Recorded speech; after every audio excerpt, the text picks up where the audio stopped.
길을 가다가 가끔씩 이런 현수막을 봅니다.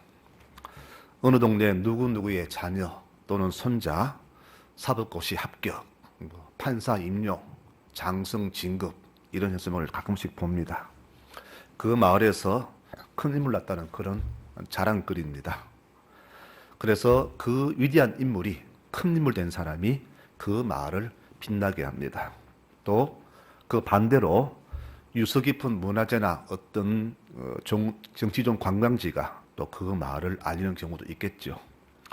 우리 송라는 제가 보기 아직까지 위대한 인물은 탄생이 아닌 것 같습니다. 대신 송라하면 복영사가 떠오르고 저도 이 복영사 때문에 송라를 알게 되었습니다. 앞으로는 우리 송라가 우리 이 아이들로 해서 이름이 나고 우리 송라 제일교회 때문에 이름 나는 그런 동네가 될 줄 믿습니다. 이렇게 돼야 맞겠죠. 예수님 태어나신 베들레헴은 그때나 지금이나 아주 작은 촌동네에 불과합니다. 대신 예수님 나셨다는 이유 하나만으로 이 베들레헴은 전 세계 모든 사람이 모르는 사람이 없는 그런 명소가 되었습니다.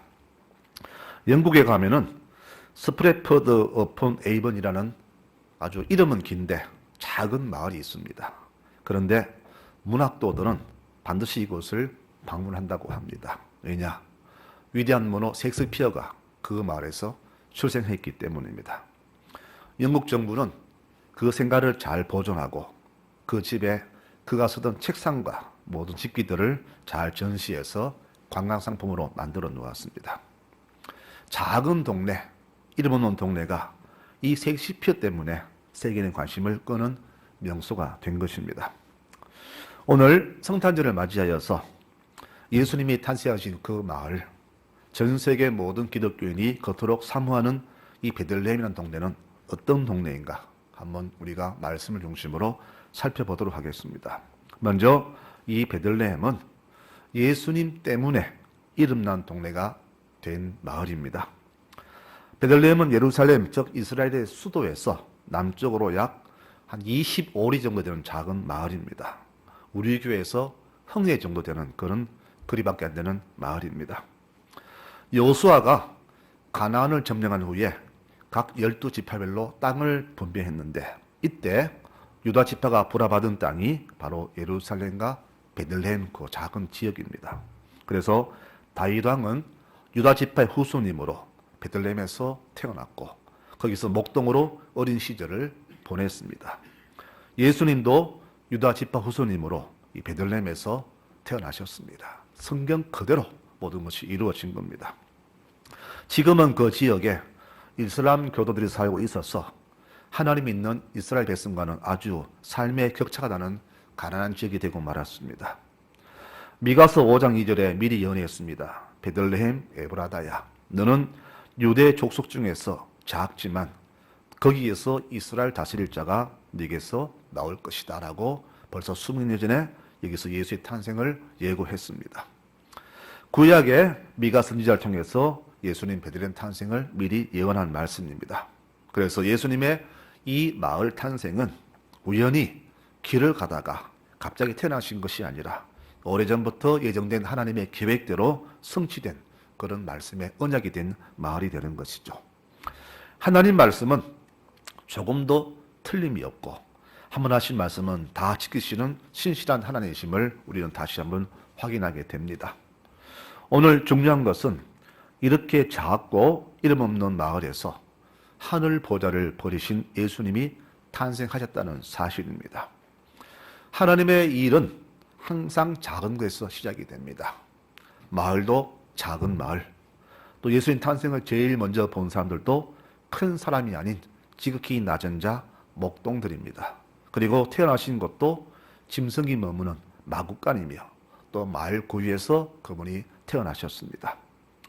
오늘 제가 이 베들레헴을 소개하는 이유는 예수님은 탄생하실 때에 크고 화려한 수도 예루살렘에서 아니라 아무도 거들떠 보지 않는 곳, 소망과 희망을 잃고 살아가는 그런 자들을 위해서 지극히 작은 마을에서 탄생했다는 사실을 알리고자 합니다.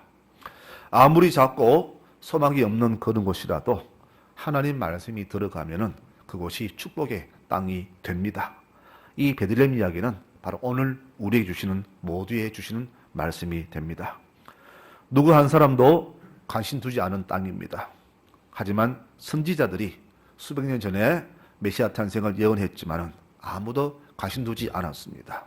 그런데 이곳에서 인류를 구원하신 예수님이 타셨다는 사실은 정말로 놀라운 것을 주지요. 우리는 큰 것과 많은 것을 좋아하고 높은 것을 좋아하고 또 풍부한 것을 성공이라 하지만은 또 주님께서는 그것이 아니라고 하십니다. 그 모든 것은 아주 작은 데서 시작된다는 것을 우리에게 알려주는 말씀이 바로 베들레헴입니다. 그래서 베들레헴 이 탄생은 하나님의 역사는 아주 작은 것, 보잘것없는 곳에서 시작된다는 것을 보여주는 귀한 사건이 됩니다. 모두가 큰 것을 좋아하고 존귀한 것을 좋아하지만은 예수님은 정반대로 작은 것에서 시작해서 인류의 구원 사역을 감당하셨습니다. 우리 교회들은 또 이 낮고 천한 베들레헴에서 탄생하신 예수님이 우리의 자랑거리가 되어야 합니다. 우리 교회도 이 베들레헴처럼 작은 것, 모자란 것, 부족한 것을 자랑할 수 있는 그런 교회가 되어야 합니다. 우리가 낮아지고 작아질 때에 바로 작은 자들, 낮은 자들이 우리 교회를 찾게 될 겁니다. 요즘 교회 문턱이 높다고 사람들이 불평을 합니다. 교회마다 높은 자들이 옵니다. 존귀한 자들이 찾아옵니다. 그래서 낮고 천한 자들, 이런 사람들은 교회 문턱이 높다고 말합니다. 그러나 오늘 이 베들레헴을 보면서 우리 송라제일교회는 정말로 낮은 교회가 되어야 합니다. 누구나 찾아올 수 있고 천한 자들이, 갈 곳 없는 자들이, 우는 자들이 찾아올 수 있는 그런 교회가 되어야 할 것입니다. 이 베들레헴은 바로 우리에게 이런 귀한 의미를 주는 장소가 됩니다. 두 번째로 베들레헴은 바로 예수님 때문에 순교지가 된 그런 마을입니다. 이 베들레헴은 이렇게 영광의 역사도 있지만은 반대로 아픈 역사도 있습니다. 우리는 성탄 되면은 주로 천사들의 찬송 소리를 좋아하고 동방박사 예물을 말하지만은 사실은 이 베들레헴 아픔에 대해서는 잘 듣지 못했습니다. 헤롯 왕은 예수님 베들레헴 탄생 소식에 예수님 또래 남자아이들을 다 죽여버리죠. 바로 영아 살해 사건이 이곳에서 일어났습니다. 예수님 때문에 어린 생명들이 꽃도 피우지 못한 채 죽임을 당한 것이 베들레헴의 아픈 역사입니다. 갓 태어난 아이를 국가 폭력에 이른 부모들의 그 심정은 어땠을까요? 흥해의 지진 때문에 흥해 주민들이 온 시민이 분노하는데 그와 반대로 아이를 잃은 부모들의 심정은 어땠을까요? 아마 비교가 되지 않을 겁니다. 그런데 이 영아 살인 사건도 바로 구약에 미리 예언되었습니다. 예레미야 31장 15절에 라마에서 슬퍼하며 통곡하는 소리가 들리니 라헬이 그 자식 때문에 애곡하는 것이라. 그가 자식이 없어져서 위로받기를 거절한다. 이렇게 예언하고 있습니다. 바로 이 라바라는 것은 베들레헴과 같이 붙어있는 한 마을입니다. 이렇게 예수님 때문에 애꿎은 영아들이 살해를 당했습니다. 이처럼 베들레헴은 예수님의 탄생 때문에 영광스럽기도 하지만은 또 대신 부모들의 통곡 소리가 울려 퍼졌던 가슴 아픈 동네임을 우리는 기억해야 될 것입니다. 세 번째로 베들레헴은 넘어진 인생을 다시금 회복시켜주는 그런 마을임을 기억해야 될 겁니다. 룻기를 보면은 흉년 때문에 못 살겠다고 모압으로 이사를 가는 나오미 가족이 있죠. 나오미와 남편 두 아들이 모압으로 갔지만은 10년 만에 남편도 죽고 두 아들도 죽고 말았습니다. 그때 깨달은 것이 내가 주의 전을 떠난 것이 죄였구나 하면서 다시금 뉘우치고 베들레헴으로 돌아온 장면이 바로 룻기의 장면입니다. 베들레헴을 떠나면 곧 하나님을 떠나는 것입니다. 그리고 다시 그곳을 찾으면 예수님을 다시 찾는 그런 모습이 됩니다. 우리 인생의 회복은 다시 주 곁으로 돌아올 때 회복이 됩니다. 그렇지 않습니까? 나오미는 베들레헴 떠나서 실패했지만 다시 돌아와서 그 후손이 다시금 영광받음을 우리가 볼 수가 있습니다. 주께서는 다시금 돌아온 그를 회복시키셨고 그 후손에서 다윗왕이 탄생하고 예수님이 탄생하게 되었습니다. 이처럼 베들레헴은 하나님의 특별한 사랑이 머무는 그런 마을입니다. 그래서 예수님을 탄생시킨 마을이 된 것이죠. 우리가 다시 깨달을 것은 신앙생활은 그냥 대충 해서는 안 됩니다. 신앙생활은 정말로 목숨을 걸고 죽기 살기로 해야 됩니다. 신앙생활은 내 먹고 사는 문제 때문에 결코 좌지우지 되어서는 안 됩니다. 먹고 살기 힘들다고 해서 그 베들레헴 떠났던 나오미와 그 가족은 오히려 더 큰 최악의 상황을 맞지 않았습니까? 헤롯은 옆 동네에 일어난 이 예수님 소식을 전혀 몰랐습니다. 겨우 20인데 왜 몰랐을까요? 이유는 딱 한 가지입니다. 헤롯은 땅을 내려보았기 때문입니다. 그러나 하늘을 바라보았던 동방 박사들은 예수님을 만났고 이 땅에 발을 딛고 살지만 늘 하늘을 바라보았던 목동들도 예수님을 만나게 되었죠. 이와 같이 신앙인은 언제나 하늘을 바라보아야 합니다. 하늘을 봐야 꿈을 꿉니다. 인생은 내 시선이 머무는 대로 발길이 흘러가게 되어 있습니다. 요셉은 별을 보고 해와 달을 보는 꿈을 꾸었습니다. 그리고 자신의 그 꿈대로 국무총리가 되었습니다. 우리가 무엇을 바라보느냐, 무엇을 따라가느냐에 따라서 우리 인생이 결정되고 성공과 실패가 결정이 됩니다. 저는 우리 학생들에게 간곡히 당부합니다. 하늘을 바라보기 바랍니다. 하늘을 봐야, 별을 봐야, 달을 봐야 꿈도 커지고 인생도 확실해집니다. 그래서 이 땅의 것을 자꾸 내려보지 말고 하늘을 바라보기 바랍니다. 우리 교우들도 하늘을 보시기 바랍니다. 내가 꿈을 꾸어야, 내 꿈이 커져야, 확실해야 자녀들에게 꿈을 심어줄 수가 있기 때문입니다. 베들레헴은 예수님 탄생으로 이렇게 유명해졌지만 아직도 가난한 마을입니다. 왜 그런가 이유를 살펴봤더니 그곳에 사는 주민들은 아직도 예수를 영접하지 않은 이슬람 교도들입니다. 주민 대부분이 바로 이슬람교를 믿는 사람들입니다. 여러분, 주님이 오셨지만은 주를 영접한 사람과 영접지 않은 사람의 삶은 분명히 차이가 날 겁니다. 같은 이스라엘 땅에 있는데 예루살렘은 부한 마을인데 베들레헴은 가난한 마을입니다. 왜 그럴까요? 바로 하나님을 모시며 사는 사람과 그렇지 않은 사람의 삶이 이렇게 축복이 차이가 나는 겁니다. 오늘 말씀 결론은 그렇습니다. 우리도 베들레헴처럼 지극히 평범한 사람들이 되어야 한다는 것을 이 아침에 말씀드리고자 합니다. 왜 예수님은 꼭 베들레헴에 나셨을까? 예루살렘도 유다 지파 같은 땅인데 이왕이면 큰 도시 태어나시면 더 좋지 않았을까? 그래서 유명하게 태어나시면 더 많은 사람을 큰 힘으로 더 잘 다스릴 수 있을 것인데 왜 하필이면 아무렇지 않은 동네, 그 작은 동네에서 평범한 부부를 통해서 탄생하셨을까? 그런 의문을 자주 가져봅니다. 여러분, 그러나 하나님 계획은 그렇습니다. 지극히 낮고 철한 것에서 주의 역사는 시작한다는 것입니다. 이것을 알려주시기 위해서 베들레헴을 탄생시키셨고 그것도 마구간의 말구유에서 지극히 평범한 마리아 요셉을 통해서 이 땅에 아들을 보내신 겁니다. 이와 같이 우리 성도의 삶을 다시 한번 살펴봅니다. 우리 교우들의 삶은 그렇게 특별할 필요는 없습니다. 이게 무슨 말이냐? 그저 말씀대로 살고 낮아지고 순종하고 희생하며 사는 것이 바로 성도의 삶이 되어야 합니다.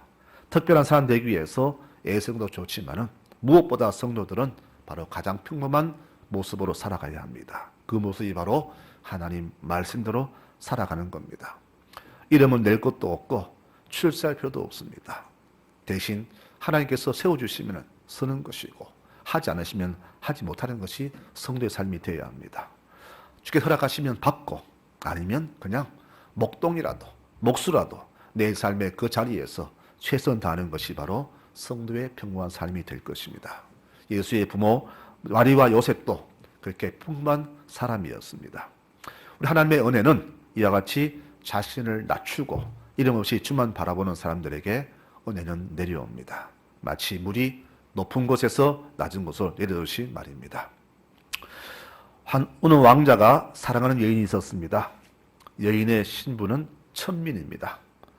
왕자는 너무 여인을 사랑했지만은 그 여성은 자꾸 왕자를 멀리합니다. 신분 차이가 너무 컸기 때문에 왕자가 너무나 큰 부담이 되었던 겁니다. 왕자는 심히 고민을 합니다. 내 이렇게 사랑하는데 어떻게 하면 서로 부담 없이 만나서 사랑할 수 있을까? 날마다 고민했습니다. 어떻게 하면 이 신분의 차이를 줄일 수 있을까? 고민하다가 결단을 합니다. 그렇구나. 내가 천민이 되면 되겠구나. 그리고 그는 왕족의 신분을 버리고 스스로 천민이 되었습니다. 사람들은 그 왕자가 어떤 사람인지 몰랐습니다. 그저 자기들처럼 취급했습니다. 그 모습만 보고는 그를 천대하고 멸시했습니다. 끝내는 모함에서 생명까지 앗아가 버렸습니다. 그러나 그 왕자는 죽는 순간까지도 그렇게 사랑하는 여인에 인해서 죽어가는 것까지도 기뻐하며 죽었습니다. 이 이야기는 바로 예수님의 이야기입니다. 우리를 너무나 사랑하셨기 때문에 우리가 하나님을 감당하지 못함을 아시고 스스로 자신을 버리고 인간으로 이 땅에 오신 것입니다. 그날 베들레헴의 한 마곡간 그리고 그 마을 구유에는 무력하고 아무런 능력도 없는 하나님이 신생아가 되셔서 그곳에 누워 계셨습니다. 대학병원 분만시에 태어난 아기는 만인의 축복을 받지만은 마곡간의 신생아는 그보다 목동들이 축복했고 축하객보다는 오히려 축하는 짐승들이 더 많았습니다. 하지만 하늘에서는 천군 천사가 그 탄생을 찬양했고 하늘의 영광이 베들레헴 온 들판을 아름답게 비추었습니다. 하나님이 인간의 몸으로 이 땅에 오신 것입니다. 태어난 것이 중요한 것이 아닙니다. 태어나신 분이 누구시냐 이것이 바로 더 중요합니다. 예수님은 하나님과 우리의 그 간극을 좁히시기 위해서 이 땅에 갓난 아기로 오셨습니다. 팔다리를 바둥거리며 눈을 제대로 초점 못 맞추는 아기보다 더 만만한 존재는 없을 것입니다. 말먹이통에 누운 아기 예수는 누구나 다 가서 손을 만지고 안아볼 수 있는 그런 모습이었고 인간이 결코 두려워할 근거가 없는 그런 하나님이 되셨습니다. 이렇게 주님은 아기로 오셨습니다. 왜? 우리와 더 가까워지려고. 바로 이 하나님이 나를 구원하신, 우리를 구원하신 구세주 예수님이십니다. 이 예수님이 그 작은 땅 베들레헴에서 탄생하셨다는 이 사실은 다시는 일어나지 않는 단 한 번뿐인 우주적인 기적적인 사건입니다. 그리고 우리는 이 기적의 주인공 예수님이 자신을 죽여서 구원하신 가장 값비싼 보물이 되었다는 사실을 결코 잊어서는 안 될 것입니다. 그분 오신 목적은 바로 우리 때문에 오신 것이죠. 베들레헴은 이렇게 위대한 분과 아름다운 순교를 간직한 하나님의 은혜가 지금도 흐르고 있는 작은 성지입니다. 이 작은 마을에 오신 예수님은 오늘도 이 낮고 낮은 우리에게 오셨고 또 이렇게 낮고 작고 겸손한 성도들에게 다시 찾아오실 것입니다. 우리 주님은 이 베들레헴처럼 다시 오실 때에도 우리처럼 낮은 자들, 보잘것 없는 자들, 지극히 평범하다 못해 이름 없는 우리들에게 다시금 찾아오실 것입니다. 그래서 우리가 다시 오실 주님을 만나려면은 우리도 그 목동들처럼 또 마리아 요셉처럼 아주 평범한 사람이 되어야 하고 세상의 문화가 영향 미치지 않는 지극히 순수한 곳에서 주를 맞이할 그런 모습으로 주를 맞이해야 될 것입니다. 그래서 베들레헴은 오늘 이렇게 귀한 진리를 가르쳐주는 성지로서 우리에게 다가옵니다. 온 인을 구하시기 위해서 자기를 포기하시고 이 땅에 오신 예수님의 탄생을 우리는 온 마음을 다하여 축하하십시다. 더불어 아들을 이 땅에 보내실 때에 그 아버지의 심정도 한번 생각해 보십시다. 군에 아들을 군에만 보내도 울고 불고 하는데 아들을 죽이러 보내는 아버지 심정은 어땠을까요? 그래서 예수님의 십자가 죽음 때에 온 땅이 캄캄했습니다. 아버지의 심정이 나타난 겁니다. 이 아들을 죽이시려고 보내신 하나님의 그 사랑은 그 무엇으로도 우리가 형할 수 없을 것입니다. 성탄을 맞이할 때마다 그 아버지의 심정을 우리는 10분 헤아려야 합니다. 그리고 성탄을 맞이할 때마다 우리는 그 베들레헴에서 아들을 잃어버렸던 그 어머니들의 한 많은 가슴도 우리는 다시금 같이 헤아려야 될 것입니다. 그래서 성탄은 기쁘기도 하지만은 한편으로는 우리가 울 수밖에 없는 그런 슬픈 날이 될 수도 있다는 사실을 기억해야 될 겁니다. 이제 성탄은 왔습니다. 다시 두 번째 성탄은 올 것입니다. 그 날과 그 시는 모르지만은 주께서 예언하신 대로 반드시 오실 것입니다. 그 날까지 우리는 깨어서 정신 차리며 다시 주님을 우리는 이번에는 놓치지 않도록 늘 깨어서 기뻐 맞이하는 그런 준비하는 모습으로 이 땅을 살아가야 될 것입니다. 이것이 바로 성탄의 의미이며 오늘 베들레헴을 우리에게 주신 하나님 말씀입니다. 2020년도 참 어두운 한 해였습니다. 그런데 가만히 돌아보니까 주께서는 어둠 속에서도 우리의 앞길을 인도해 주셨습니다. 넘어지지 않도록 도와주셨고 아프지 않게 지켜주셨고 이 시간까지 안전하게 우리의 삶을 인도하셨습니다. 나는 어두워서 어디로 갈까 몰랐었는데 주께서는 우리의 손을 잡으셨고 지금까지 이끄셨습니다. 돌아보니 생각해보니까 얼마나 감사한지 눈물이 막 납니다. 여러분, 이와 같이 주께서는 베푸신 사랑을 앞으로도 계속해서 우리에게 내려주실 것입니다. 그러므로 앞으로 우리 삶에 더 어두운 그늘이 덮치고 더 어두운 삶이 온다 할지라도 절망하지 마시기 바랍니다. 세상 소식은 날마다 어두운 소식을 전하지만은 그 소식 듣고 일희일비하지 마시기 바랍니다. 주께서는 세상의 소식과 상관없이 우리 성도의 모든 삶을 지금까지 하신 것처럼 그렇게 앞으로도 이끌어 주실 것입니다. 오시는 그날까지 주의 손길은 결코 변함이 없을 것입니다. 이 사실을 굳게 우리가 믿으면서 다시 오실 주를 여호와 하나님을 다시금 기쁨으로 맞이할 준비하며 살아가시는 우리 믿음의 모든 식구들 되시기를 축원합니다.